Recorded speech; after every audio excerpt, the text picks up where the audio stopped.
warahmatullahi wabarakatuh. Waalaikumsalam warahmatullahi wabarakatuh. Baik anak-anak, apa kabarnya hari ini? Baik. Nah, sebelum kita memulai pembelajaran mata pelajaran coding K, kita berdoa dulu ya, dipimpin oleh kita dosen. Silakan, kita dosen mana?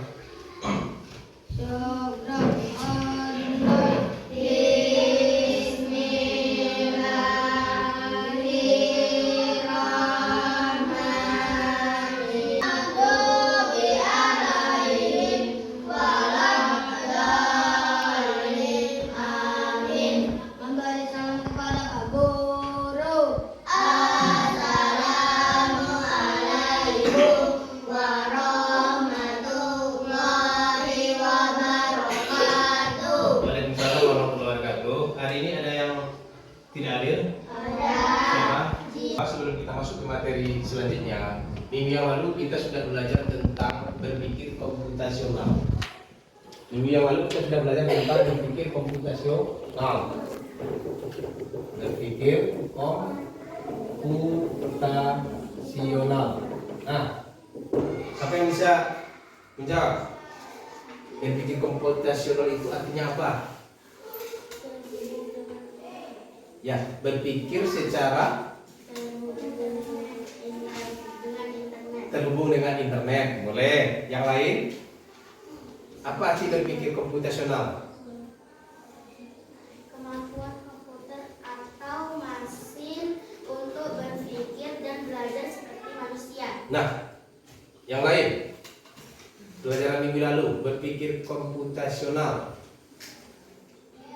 Berpikir secara sistematis seperti komputer. Menyelesaikan masalah dengan cara membagi masalah menjadi bagian-bagian tertentu. Jadi dipotong-potong masalah itu supaya dapat caranya. Minggu yang lalu juga sudah Pak jelaskan tentang bagaimana cara membuat teh manis. Itu tentang ini. Apa bacanya?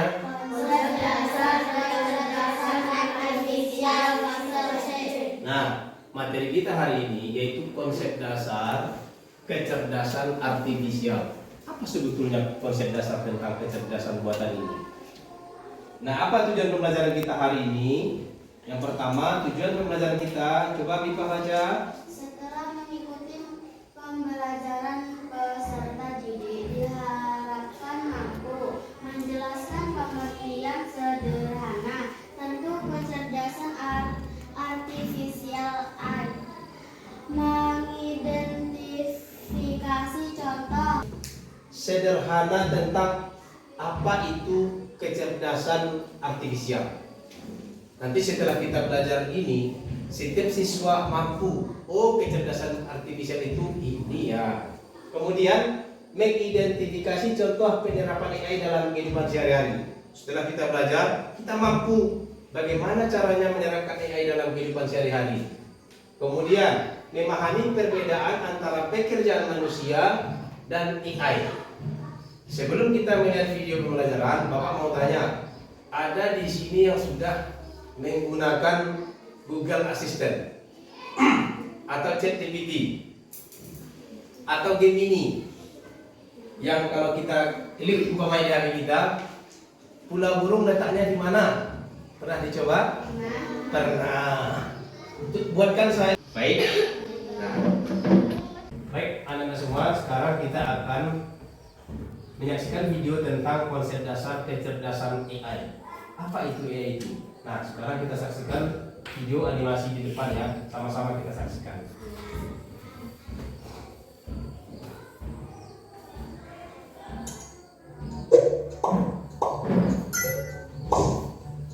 Apa hal pertama yang muncul di pikiranmu ketika mendengar kata AI atau kecerdasan buatan?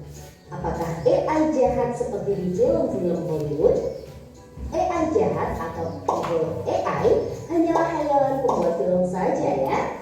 Namun sebenarnya AI sudah merupakan kenyataan dalam kehidupan sehari-hari kita. Kalian sering loh menggunakan AI. Ketika buka handphone, Fitur fingerprint atau face unlock menggunakan AI untuk dapat mendeteksi sidik jari atau wajah kalian dengan lebih cepat. Ketika googling, adanya AI akan memberikan hasil pencarian yang lebih atau artificial intelligence atau kecerdasan buatan adalah sistem yang memungkinkan mesin atau komputer untuk berpikir, belajar, dan melakukan tugas seperti manusia. Istilah AI muncul pada tahun 1956 dalam konferensi Dartmouth yang diinisiasi oleh John McCarthy, seorang ilmuwan komputer asal Amerika Serikat. Di antaranya ada 4 teknik dasar pada AI, yaitu searching, reasoning, planning, dan learning. Searching adalah teknik menemukan 95% apa resiko menggunakan AI di dunia maya. Di bidang keuangan, AI digunakan untuk menganalisis tren pasar, memprediksi perubahan, dan mengelola resiko investasi. Ini paling efektif sehingga mengurangi biaya operasional dan waktu tempuh.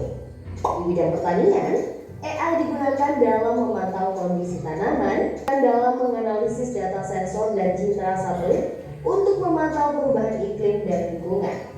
Bagaimana dengan penggunaan AI di bidang pendidikan? AI dapat membantu memantau kemajuan belajar siswa dan merekomendasikan materi atau penilaian yang sesuai dengan kompetensi, kebiasaan, dan minat. Teknologi AI apa nih yang sudah pernah kalian gunakan? Kira-kira kalian ada ide mau mengembangkan AI yang seperti apa? Yuk, tulis pengalaman dan idemu di Anak-anak semua, kita sudah sama-sama menyaksikan apa itu kecerdasan artifisial atau kecerdasan buatan. Kita sudah bisa menyaksikan bahwa artificial intelligence itu mampu menyaingi kemampuan manusia. Dia bisa menghafal banyak ilmu, tetapi harus Anda ketahui bahwasanya kecerdasan buatan itu juga tidak sepenuhnya benar. Contoh, kecerdasan buatan itu tidak punya sopan santun. Kecerdasan buatan itu tidak punya budi pekerti. Kenapa? Dia bisa bekerja, dia bisa melakukan sesuatu karena ada perintah dari kita. Kalau kita tanya, apa itu contoh hewan yang ini? Berkaki 4, pipis di dekat orang ramai.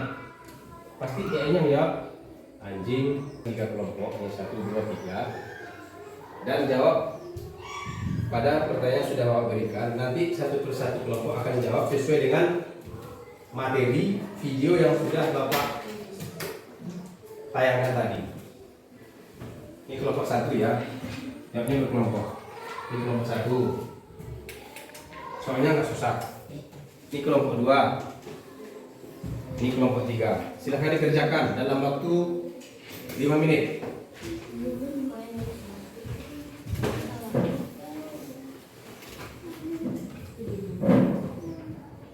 Setelah itu setiap kelompok akan mempresentasikan apa contoh AI yang digunakan dalam sehari-hari. HP, apa lagi? Penggunaan Google, YouTube, dan lain-lain. Silahkan kalian tuliskan.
Udah. Nah, 2 menit lagi.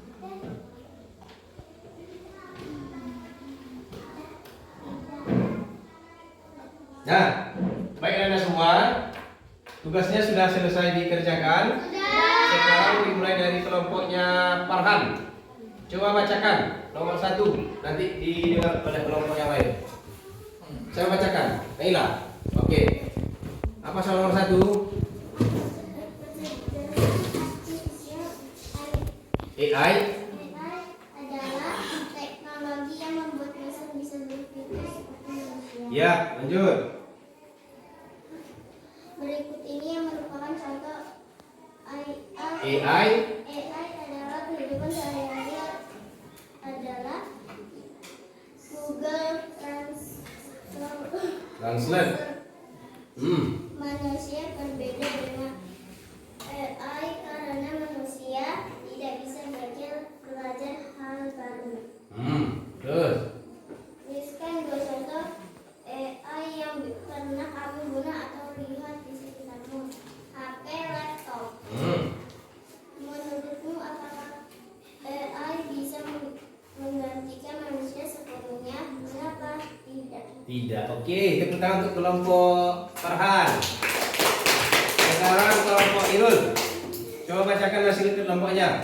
Kecerdasan artifisial AI adalah komputer yang bisa dimainkan seperti dahulu.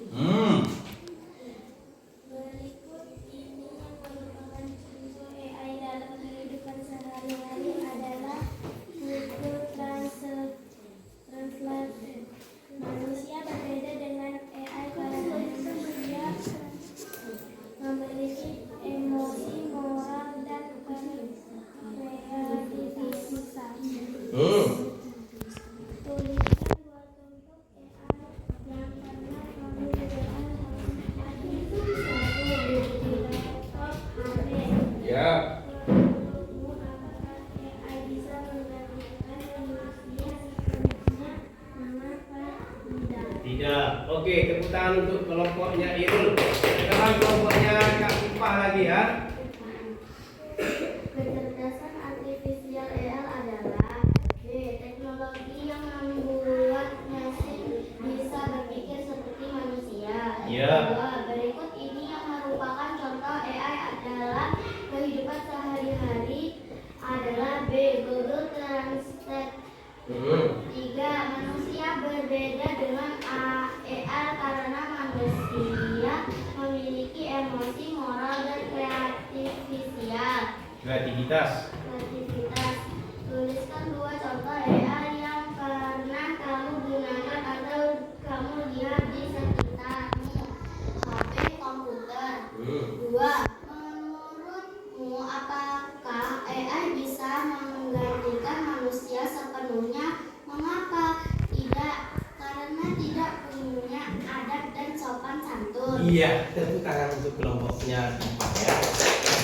Nah, sekarang kita akan sama-sama simpulkan tentang materi hari ini tentang konsep dasar kecerdasan artifisial.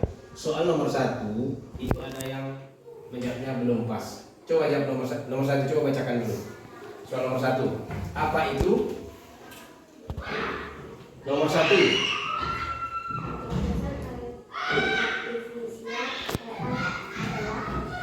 Apa jawabannya? Kelompok 2. Apa jawabannya?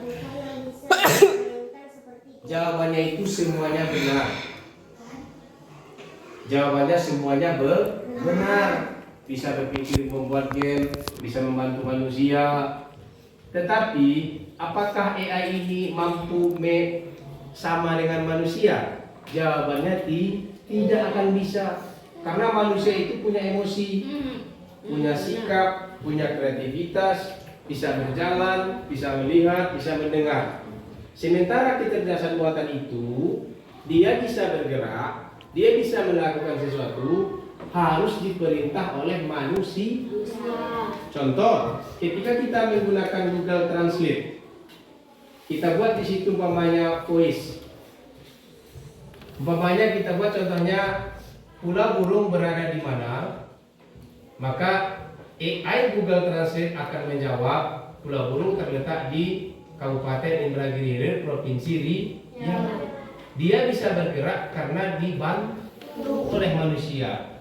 Jadi kesimpulan pembelajaran kita hari ini, AI atau kecerdasan buatan memang mampu seperti manusia, tetapi tidak akan pernah sama dengan manusia. Dan kecerdasan buatan juga mempunyai potensi salah mendiagnosis, salah untuk membuat kesimpulan. Kenapa? Karena kecerdasan buatan ini bisa dia bekerja karena data, karena bahan, karena informasi yang sangat membantu manusia, memudahkan manusia, meringankan pekerjaan manusia, mempercepat pekerjaan manusia, tetapi tidak akan pernah sama dengan manusia. Itu dia. Kira-kira ada pertanyaannya? Sebelum kita tutup? Tidak ada? Baik, anak-anak semua, materi kita cukupkan hari ini. Alhamdulillah anak-anak semua sudah mengerti tentang apa itu konsep kecerdasan artifisial. Sekali lagi Pak sampaikan, kecerdasan artifisial itu sangat membantu manusia, tetapi tidak akan pernah sama dengan manusia. Baik, sampai demikian materi kita hari ini. Dan Bapak tutup. Assalamualaikum warahmatullahi wabarakatuh.